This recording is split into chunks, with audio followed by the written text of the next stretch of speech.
말씀을 나누기에 앞서 먼저 숙제 검사부터 하고 시작하겠습니다. 모르겠다는 표정 통하지 않습니다.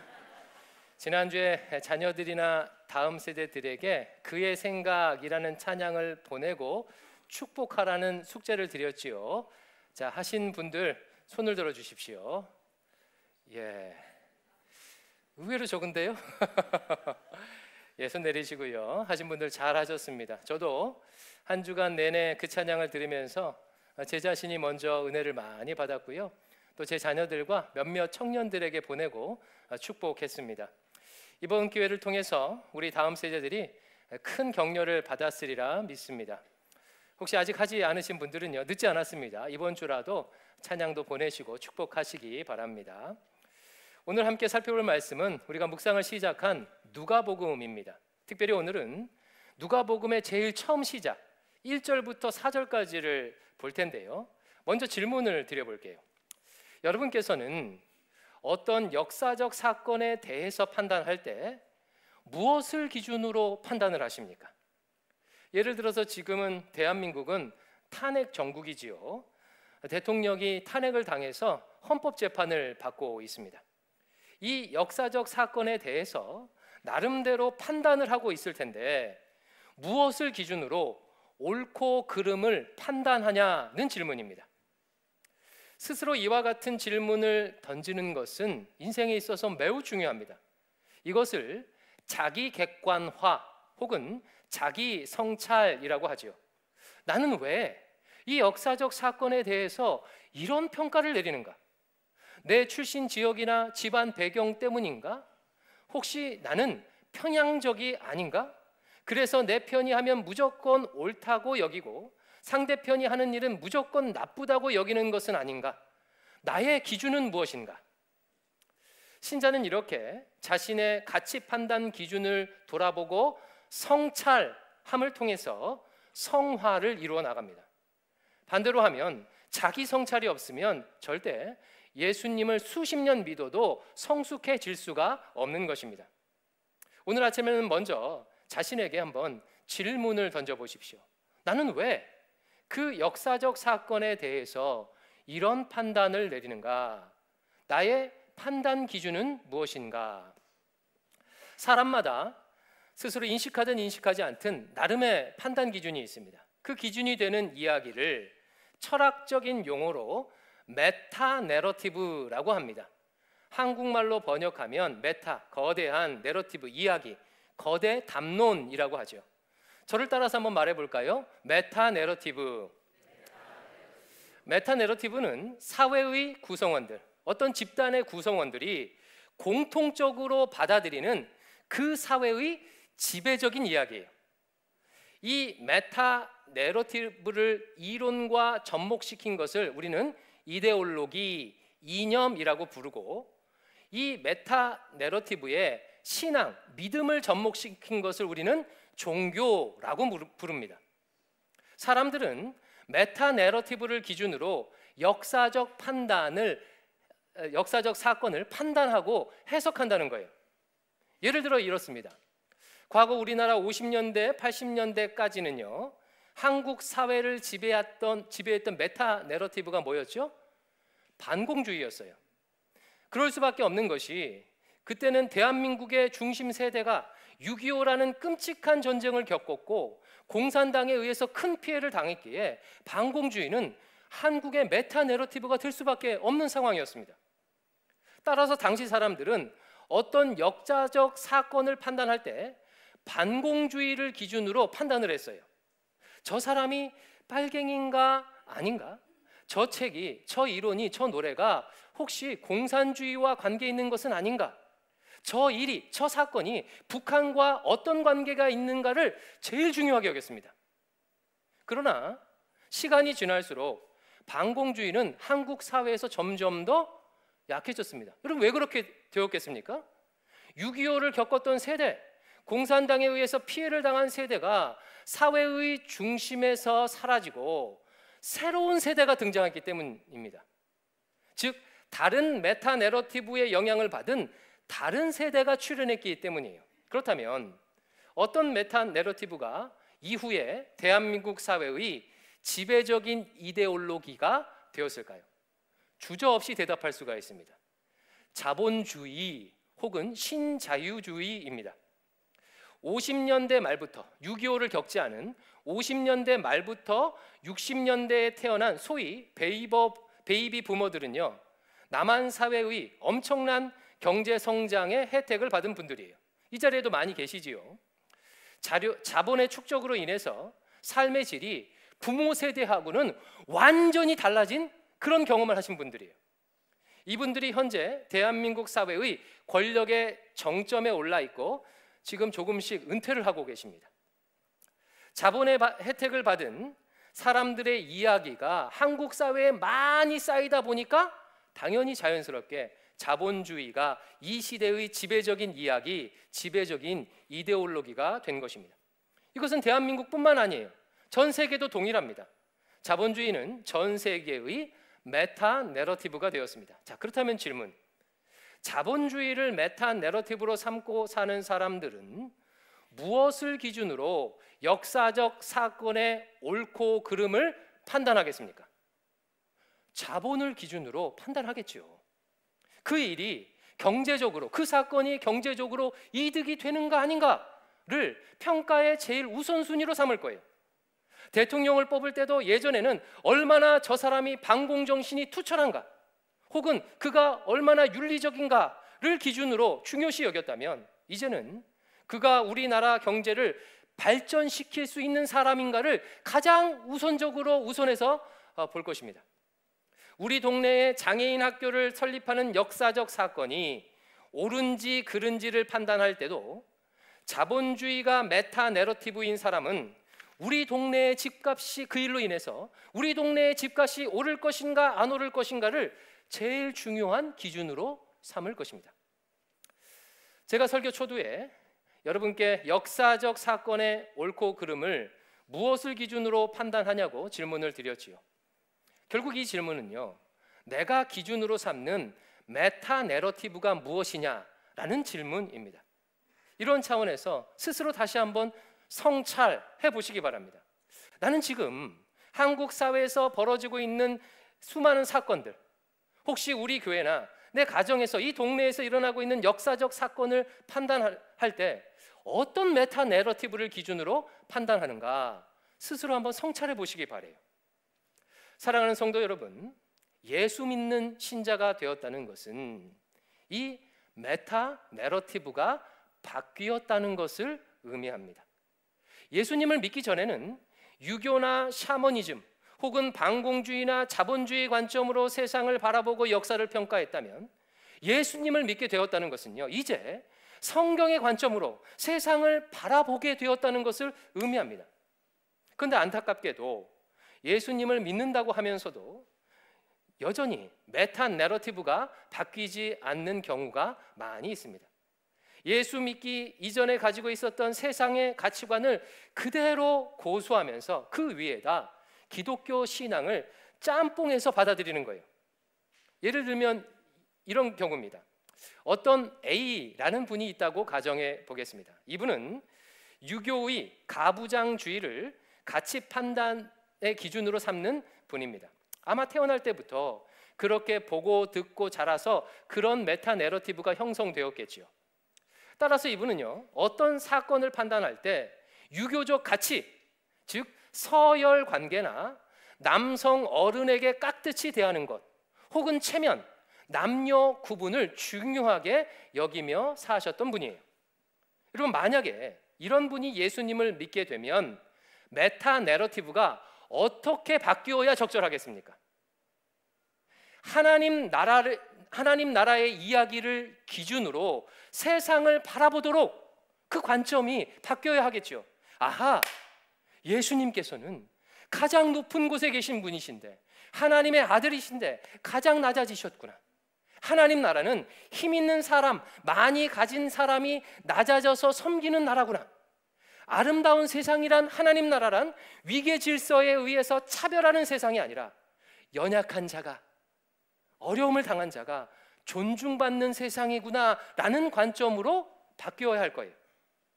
그러나 만약에 메타 내러티브가 바뀌지 않은 채 신앙을 받아들이게 되면 이분은 다음에 둘 중 하나의 모습을 가지게 될 것입니다. 첫 번째, 교회에서 사는 삶의 방식과 일상에서 사는 삶의 방식이 다를 수가 있는 거예요.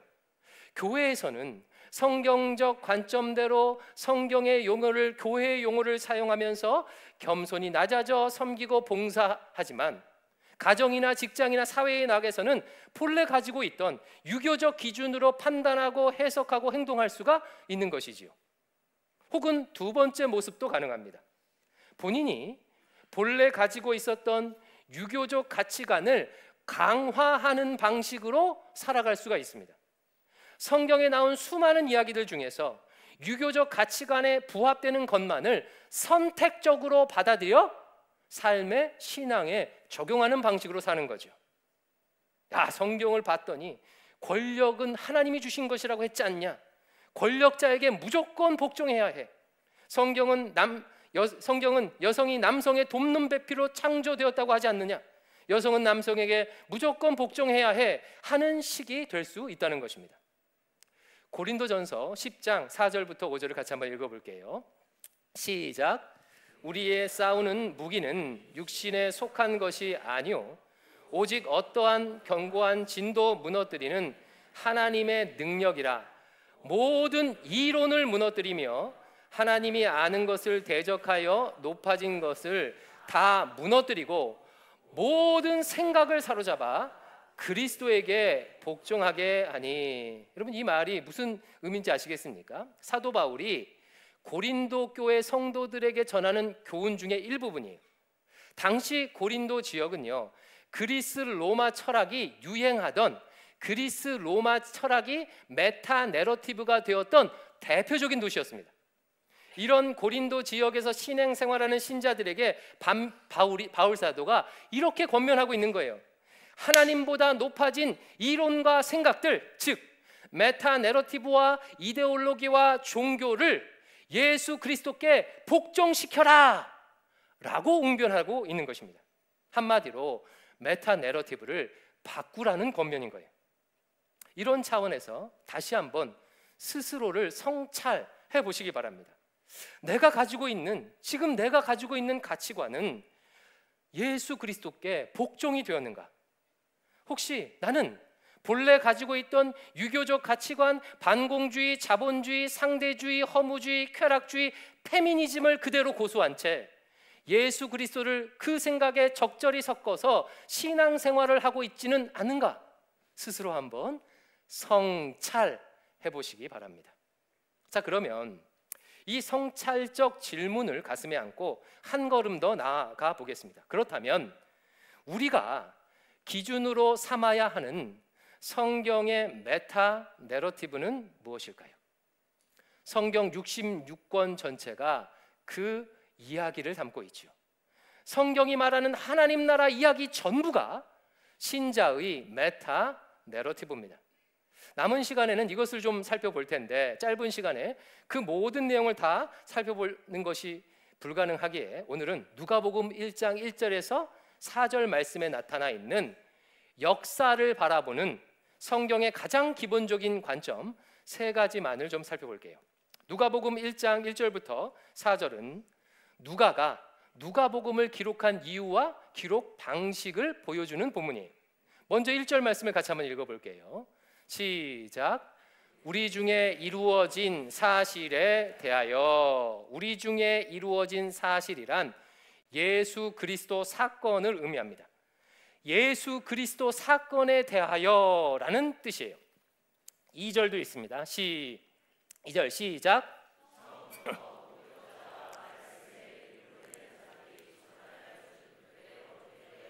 전수하들고 붓을 든 사람이 많은지라.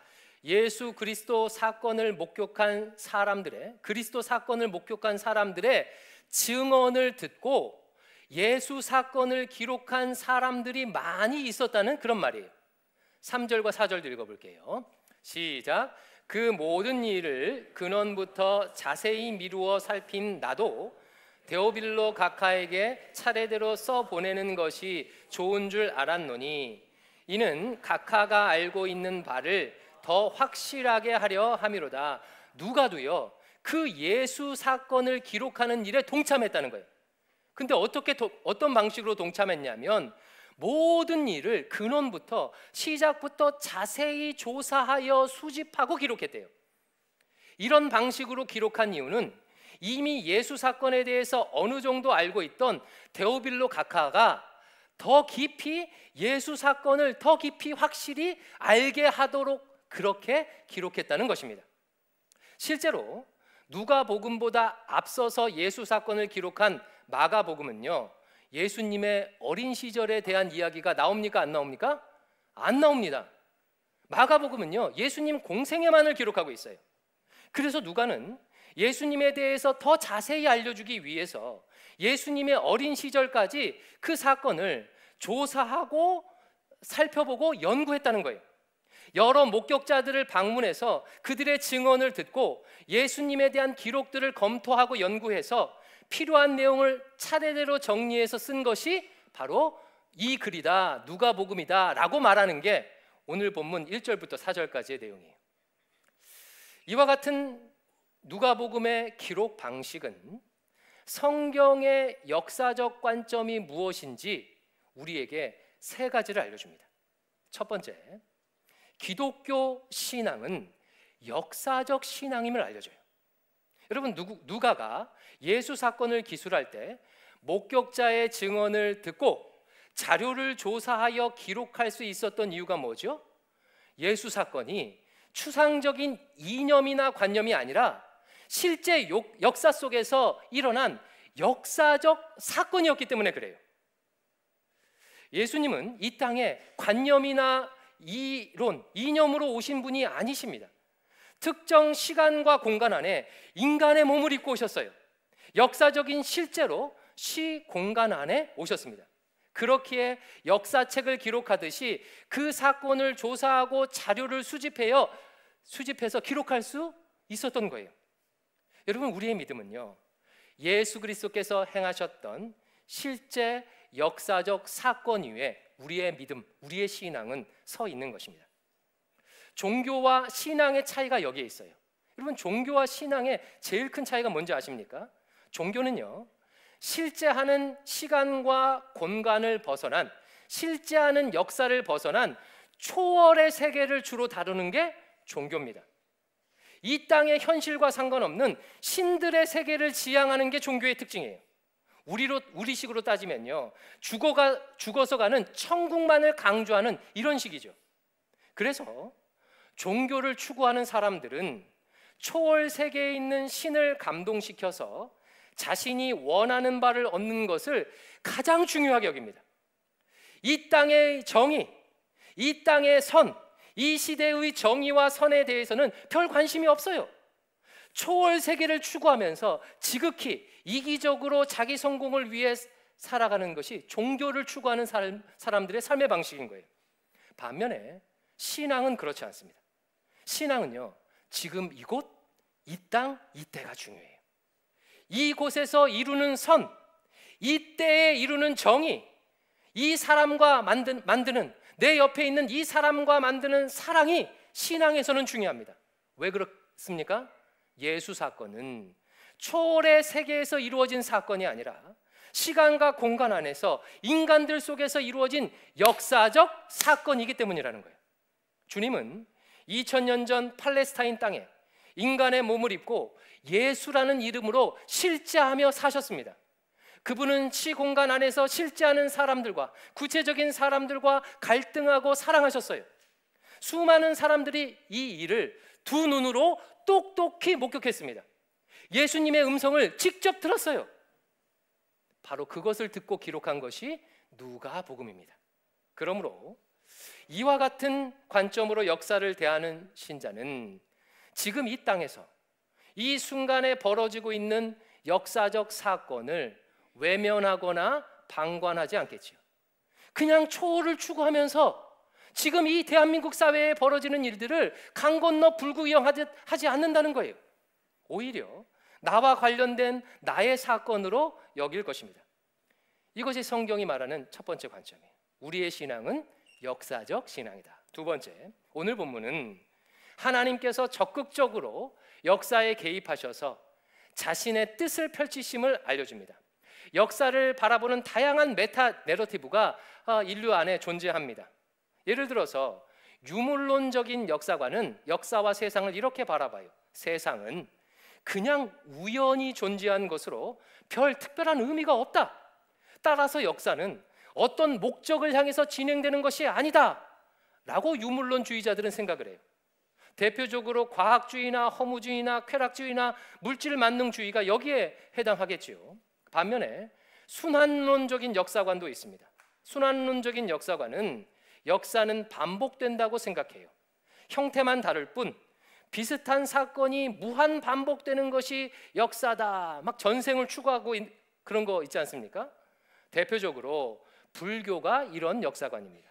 그러나 성경은 창조주 하나님께서 역사에 적극적으로 개입하셔서 자신의 뜻을 성취하신다고 말해요. 즉 성경의 역사관은 하나님의 뜻이라는 목표를 향해 나아가는 직선적 역사관입니다. 오늘 본문도 이것을 증거하죠. 1절 말씀 다시 한번 읽어보겠습니다. 시작.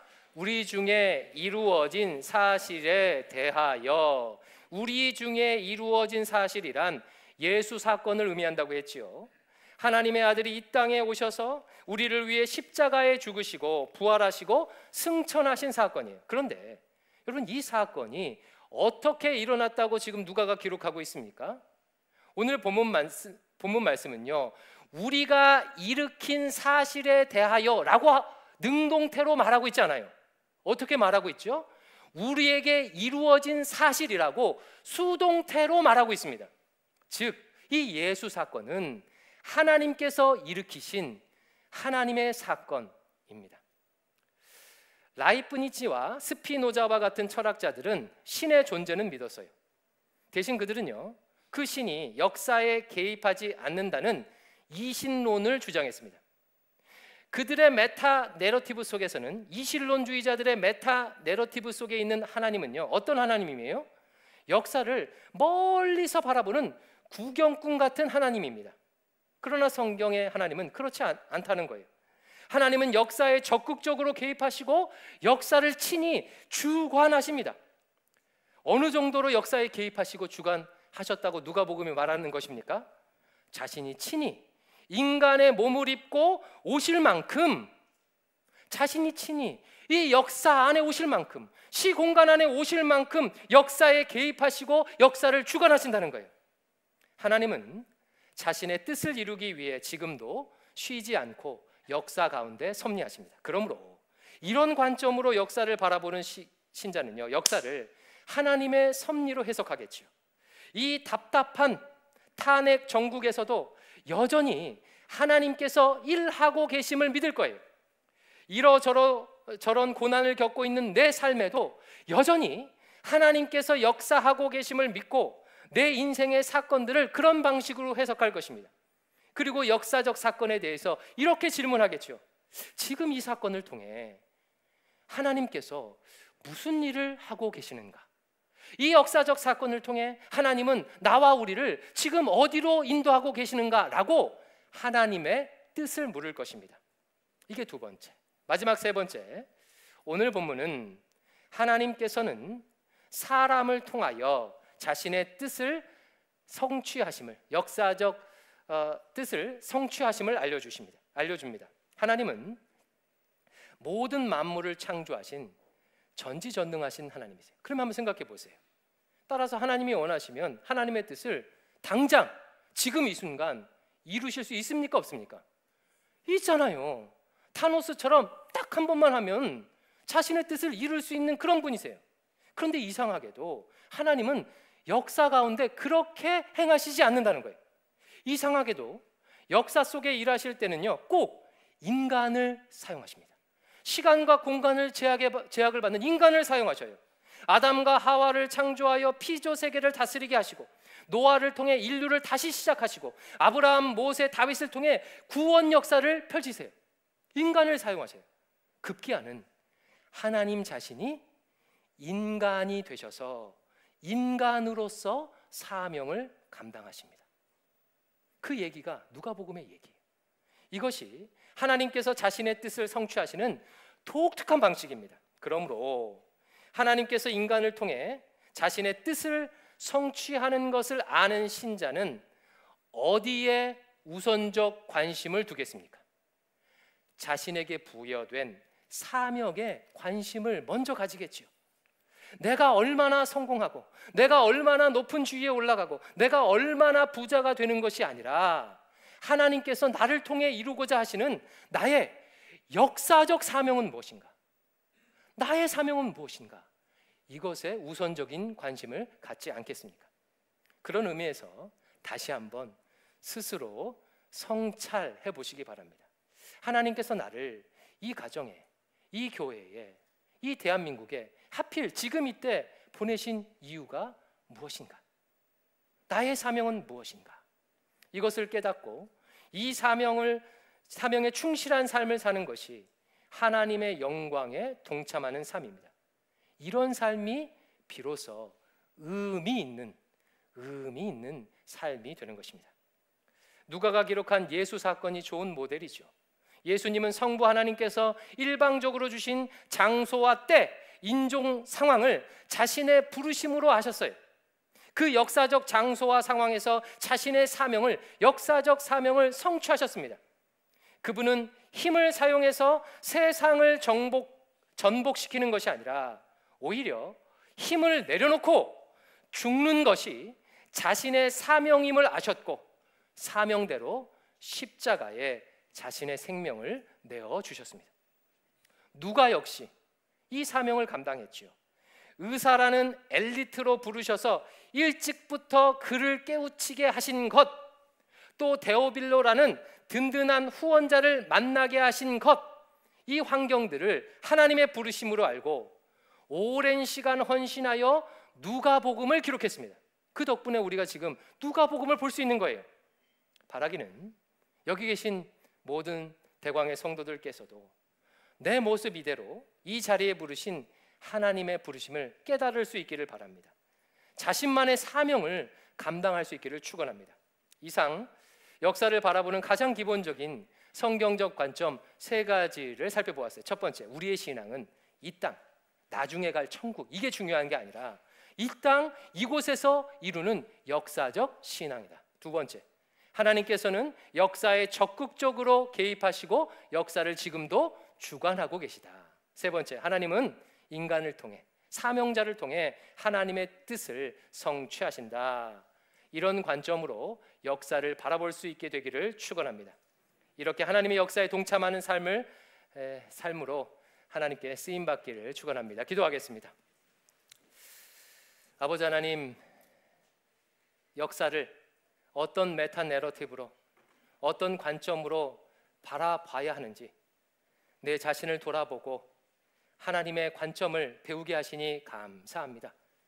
지금도 이 역사를 주관하여 주시고 간섭하여 주신 하나님, 참으로 감사를 올려드립니다. 때로는 이 세상에 너무나도 악이 만연하고 내 삶에 고통이, 고난이 너무나도 커서 하나님께서 지금 살아계신가, 역사하고 계신가 의심이 들 때도 있었지만 오늘 말씀을 통해서 그렇지 아니하다, 내가 주관하고 있다, 큰 소리로 말씀하여 주시니 감사합니다. 그 역사하시는 하나님을 따라서 하나님의 뜻을 이루는 저희들 되도록 인도하여 주시옵소서. 예수님 이름으로 기도드리옵나이다. 아멘.